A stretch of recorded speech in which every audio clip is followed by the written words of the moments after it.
18h17, on est de retour dans Punchline sur CNews et Europe 1. Jean-Pierre Raffarin nous a rejoint. Bonsoir à vous, ancien Premier ministre. On va parler avec vous de ce climat politique qui est bien tendu, bien délétère à certains endroits. Et on va se diriger alors d'abord dans les Côtes-d'Armor où le maire de Montcontour, élu dès le premier tour, a pourtant décidé de démissionner quelques jours après. Il a été victime d'actes de vandalisme. On va rejoindre sur place nos envoyés spéciaux Tancrède Guillotel et Manon Varaldo. Je vous ferai réagir ensuite, évidemment, monsieur Raffarin. Tancrède, il y a une mobilisation en ce moment même en faveur de ce maire qui a démissionné, c'est bien cela ?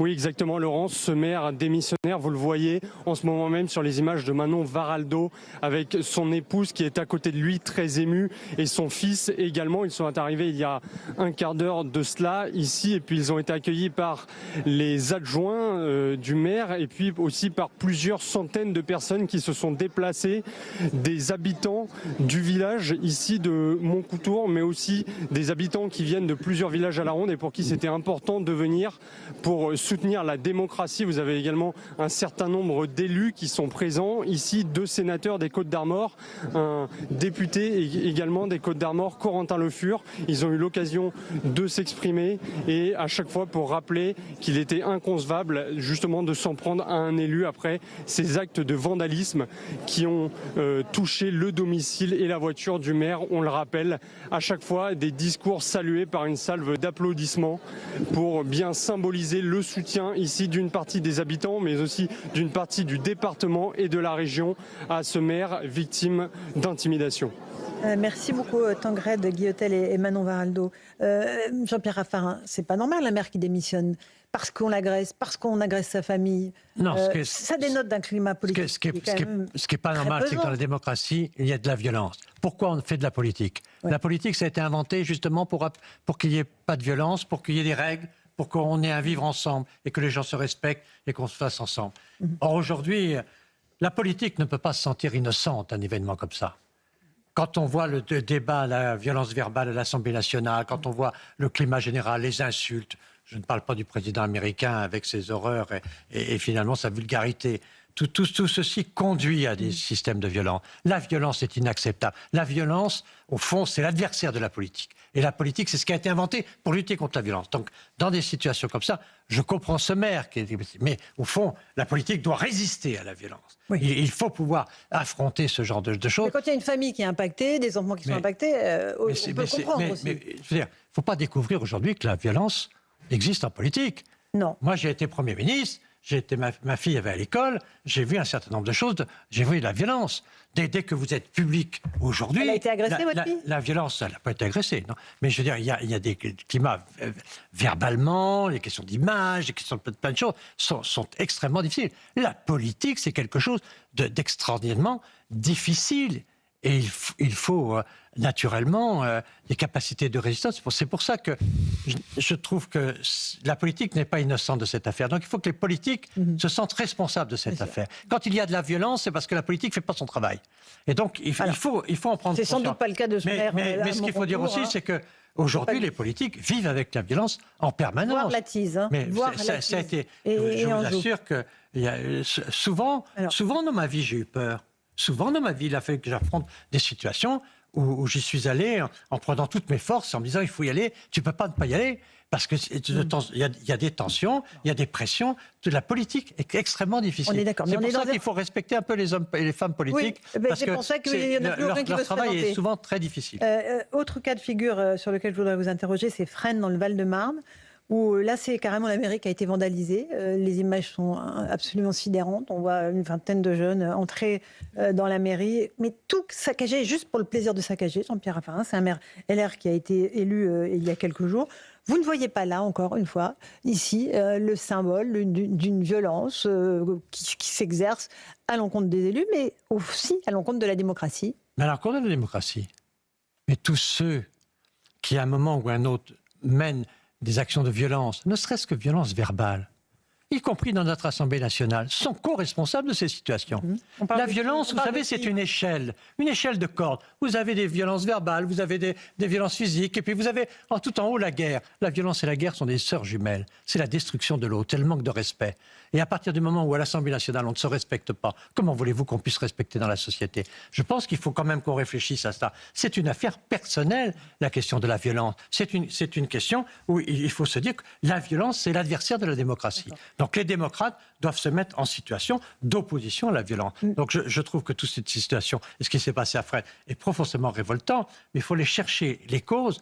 La politique n'est pas innocente de ces situations. Mais les causes, c'est pas aussi une volonté de ne pas respecter les élus, de ne pas respecter le suffrage universel, mais bien sûr, de faire sécession, mais bien sûr, mais de ce point de vue-là, LFI est très responsable. Monsieur Mélenchon qui veut conflictualiser en permanence la vie politique, qui fait en sorte qu'on agresse l'adversaire. Tout naturellement, il participe à ce type de montée de la brutalité dans la vie politique. Au fond, ce qui vraiment caractérise la démocratie, c'est le respect de l'autre. C'est pas la destruction de l'autre. L'objectif, c'est pas la destruction de l'autre, c'est la victoire démocratique sur l'autre. Parfois, on en doute. Monsieur le Premier ministre, pour vous, ces phénomènes sont des phénomènes qui restent circonstanciés ou bien c'est le début de quelque chose de plus grave et le pire est devant nous? Je pense que c'est pas nouveau qu'il y ait des violences. Je pense que dans les années 70, dans les batailles entre la droite et le Parti communiste, c'était extrêmement violent. J'ai vu des députés dans le Var assassinés. J'ai vu et des mafias et des difficultés s'emparer de la politique quelquefois avec une extrême violence. Donc la violence en politique, c'est pas quelque chose de nouveau. L'histoire traditionnelle de la démocratie, y compris dans la belle Athènes d'autrefois, c'était pas tout à fait nouveau. Mais disons qu'aujourd'hui, ce qui m'inquiète vraiment, c'est la banalisation de la violence. C'est-à-dire que la violence devient acceptable, tout comme la guerre devient acceptable. On finit par dire, finalement, une bonne guerre, c'est la seule façon de régler le problème. La guerre ne règle rien. On le voit bien en Iran aujourd'hui, l'impasse dans laquelle est le président américain, la guerre ne règle pas grand-chose. En tout cas, quand vous regardez la situation politique internationale, il y a deux vainqueurs aujourd'hui, Netanyahou d'un côté et Poutine de l'autre, et tout le reste est perdant. Ouais. Et vous dites quand même que c'est inquiétant. Je ne suis pas sûr qu'il faut... Pardonnez-moi. Et on va partir en Israël juste après. Tout mélanger entre la situation géopolitique mondiale et ce qui se passe en France. À mon avis, il y a deux types de violences. Effectivement, la vie politique a été même plus violente qu'aujourd'hui. Les députés s'affrontaient en duel. Je rappelle que le général de Gaulle a survécu à plusieurs attentats. Mais à mon avis, il y a une violence de nature différente qu'il faudrait peut-être nommer. Par exemple, ce qui se passe à Fresnes me paraît assez différent de ce qui se passe dans les Côtes d'Armor. C'est-à-dire qu'on a une violence qui s'inscrit quand même dans une logique démographique, dans une logique sociologique, dans une logique de partition de certains territoires.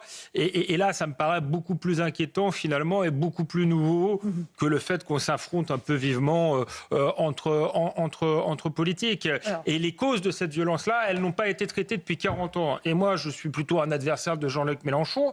Il instrumentalise tout ça et c'est très dangereux. Mais ceux qui sont responsables de cette situation-là sont ceux qui ont gouverné aussi pendant 40 ans, qui n'ont peut-être pas été assez fermes. Votre réponse vis-à-vis de cette Jean-Pierre violence. Raffarin. Oui, enfin, je vois bien que pour éviter la guerre, faut quand on veut noyer un problème, on dissecte les choses et on sépare les choses. Ah bah non, justement, là, si vous, je ne cherche regardez.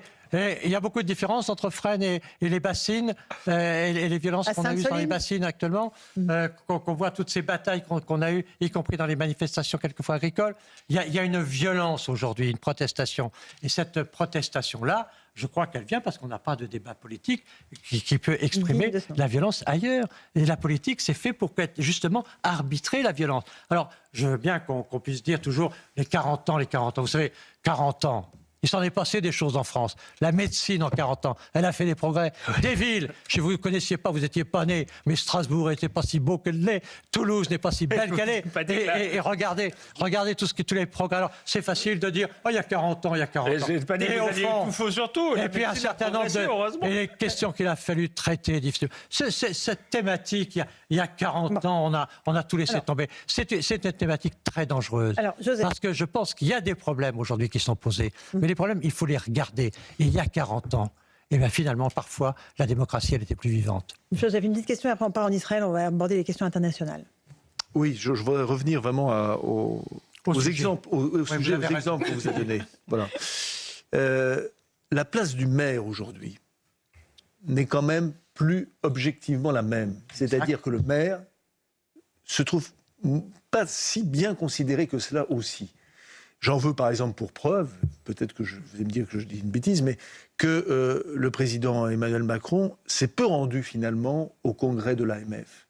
De l'Association des maires de France. À l'inverse des présidents précédents avec lesquels vous avez, par exemple, travaillé. Absolument. Et je suis vraiment frappé par ça. Je suis frappé aussi par le fait que, peut-être que, vous allez me dire que je suis à côté du sujet, mais peut-être que l'absence de cumul des mandats, ou autrefois... Mais je partage cette idée. Voilà. Bon. Et aujourd'hui, pardonnez-moi ce mauvais jeu de mots, on a le cumul des mandats. Exactement. Mais dites-moi, ce qui est quand même très important, vous voyez aujourd'hui le maire, c'est quand même celui qui connaît l'épaisseur de la société. Oui. Quand un gamin se tue en moto, c'est lui qui va prévenir les parents. Et cette épaisseur, il connaît la joie, il va au mariage, il va aux tristesses, il connaît la vie. Oui. On lui interdit de fabriquer la loi. Il ne participe pas à la vie nationale. Il ne participe pas à ce qu'il y a de plus noble dans la vie politique, qui sont les orientations du pays. Et donc, avoir exclu le maire de la fabrique de la loi nationale, je crois que c'est une grave faute, parce que le maire est celui qui, naturellement, est la rencontre entre la politique et le français. Jean-Pierre Raffarin, partons en Israël, où se trouvent Jérôme Rampenou et Charles Baget, nos envoyés spéciaux, qui se trouvent à Haïfa. Bonsoir à vous. On va vous questionner sur les déclarations de Donald Trump, qui à la fois parle de bonnes discussions avec l'Iran, mon cher Jérôme, mais aussi menace de tout détruire, notamment l'île de Karg. Expliquez-nous. Oui, effectivement, c'est compliqué de suivre Donald Trump. Vous en parliez dernièrement. Donald Trump a prévenu l'Iran que si les négociations qui étaient en cours n'aboutissaient pas, il pourrait monter le ton, c'est-à-dire, selon lui, frapper plus fort encore l'Iran, surtout concernant les centrales électriques, les installations pétrolières, parler de l'île de Karg, principale plateforme d'exportation du brut. Alors Washington a aussi déclaré il y a très peu de temps qu'ils envisageaient d'escorter les navires qui allaient passer dans ce détroit d'Ormuz, une escorte militaire peut-être aussi envisagée. Et surtout, ici, donc sur ce site d'Haïfa, une usine a été touchée par des débris de missiles iraniens dans l'après-midi, un centre pétrolier.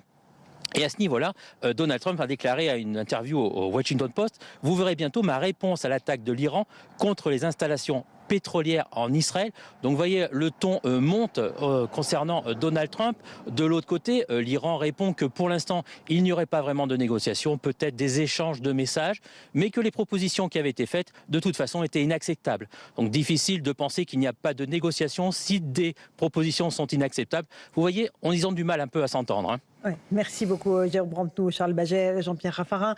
Il y a cette crise énergétique, évidemment, on voit que c'est les infrastructures pétrolières qui sont touchées, le détroit d'Ormuz qui est bloqué.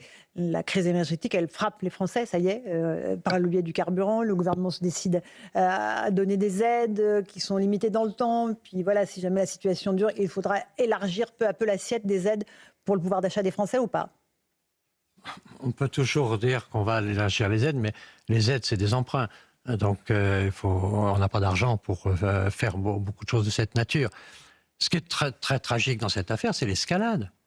On voit bien que, par moment, Trump voudrait sortir un peu de cette tension, mais globalement, il participe à tous les dispositifs d'escalade et qu'il est dans une impasse complète. Parce que ce n'est pas une intervention terrestre qui pourra régler quelles que soient les choses. Vous avez les éléments pour dire que c'est une impasse complète pour les États-Unis? Ah, mais je pense que c'est une impasse complète. Ah oui. Et je pense que c'est une impasse complète parce que de toute façon, il n'y a pas de solution politique. Quand dans une action militaire, vous n'avez pas de solution politique derrière, vous êtes dans la situation de l'Afghanistan, vous êtes dans la situation de la Libye, vous êtes dans toutes les situations où, avec les armées, vous arrivez à détruire, mais vous n'arrivez pas à construire quoi que ce soit.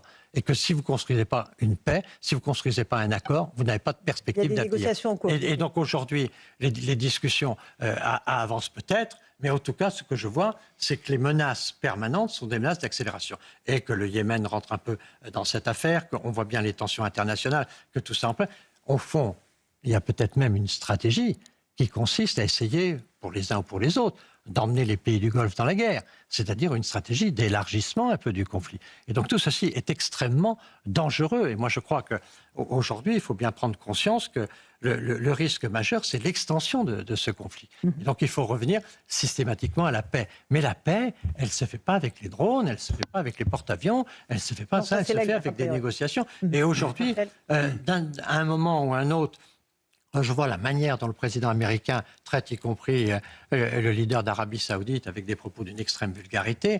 Je vois bien que ces propos-là, et là je pense qu'il y a un point commun entre la violence et la guerre. Ce sont deux sœurs jumelles, c'est une même échelle. Et naturellement, les points sont très différents les uns des autres. Mais au total, à partir du moment où vous insultez le fond de la chose, à partir du moment où vous humiliez, quand vous humiliez, vous êtes dans une situation vraiment de grande tension. Et aujourd'hui, M. Trump humilie trop de monde pour pouvoir faire la paix. Alors, Rachel Kahn, une question à Jean-Pierre Raffarin pour terminer. Oui, il y a récemment au théâtre, je faisais une lecture avec Steve Suissa des mots de Golda Meir, où Israël, finalement, elle disait que nous préférons vos condamnations à vos condoléances. Comment on peut construire la paix avec un pays qui est attaqué sur autant de fronts, je pense à l'État d'Israël? Mais je pense que l'État d'Israël est aujourd'hui dans une logique de légitime défense. Donc dans le droit international, c'est une logique tout à fait importante et reconnue. À partir du moment où l'Iran menace dans sa propre stratégie nationale Israël de destruction, que Israël veuille absolument empêcher l'Iran d'avoir l'arme nucléaire, l'arme fatale. Et donc tout ceci est tout à fait compréhensible. Il y a un moment où les choses doivent s'arrêter. Il y a un moment où il faudra engager parce qu'on estimera que la situation de l'Iran ne lui rend pas accessible l'arme nucléaire. Donc à ce moment-là, s'ouvrira la question de la paix. Je vois bien qu'aujourd'hui, peut-être que c'est Netanyahou qui mène la guerre. Peut-être que Trump ne fait que suivre Netanyahou. On ne sait pas très bien dans leur dialogue, parce qu'on voit bien apparaître un certain nombre de tensions. On voit qu'il y en a un qui va aller jusqu'au bout de sa stratégie. On voit l'autre qui est en train de se dire que son opinion publique ne le suit plus. Donc on va voir où les choses vont s'équilibrer.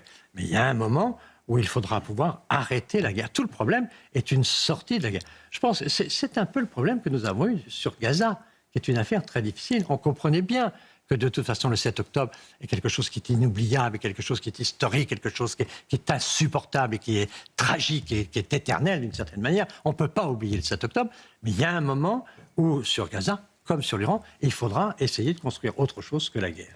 Et donc ça, c'est, je pense, un élément très important. Dernière question avant la pause. Il faut le construire avec les mots-là. Est-ce qu'on le construit avec il n'y a le pas régime d'alternative islamique politique. Il y a quand même un peuple qui n'a pas l'air d'avoir envie de continuer avec les mots. La paix se construit toujours avec l'adversaire. Hein. Ça ne se construit jamais avec des amis. Hein. C'est déjà fait avec les amis. Le problème, c'est qu'à un moment, on parle avec l'adversaire. Si on veut qu'à un moment, il y ait une situation de paix, il faut parler. Donc là, on parle avec qui en Iran? Je pense qu'à un moment, je ne connais pas la situation de nucléaire dans laquelle se trouve aujourd'hui l'Iran. Donc c'est ça qui est le paramètre très important, parce que l'Iran a menacé et menace systématiquement Israël de destruction. Donc à partir du moment où cette menace ne sera plus crédible, il faut essayer de construire un système de paix. Et à ce moment-là, il faut le construire avec ceux qui sont au pouvoir. Responsabilité. Il faut naturellement, à un moment ou à un autre, discuter avec le partenaire. Alors on peut le faire de différentes façons, mais je pense que la diplomatie, ça a été inventé pour ça. Qu'est-ce que c'est que le diplomate? Le diplomate, c'est quelqu'un qui parle avec l'adversaire. Et qui essaie de ne pas abandonner ses valeurs, mais c'est quelqu'un qui cherche plus l'intelligence de son cerveau que la physique de ses muscles. On va continuer cette discussion dans un instant avec la ministre des Armées, justement, Catherine Vautrin, qui est notre invitée dans Punchline sur CNews et sur Europe 1. Merci. Il est 18h36, à tout de suite.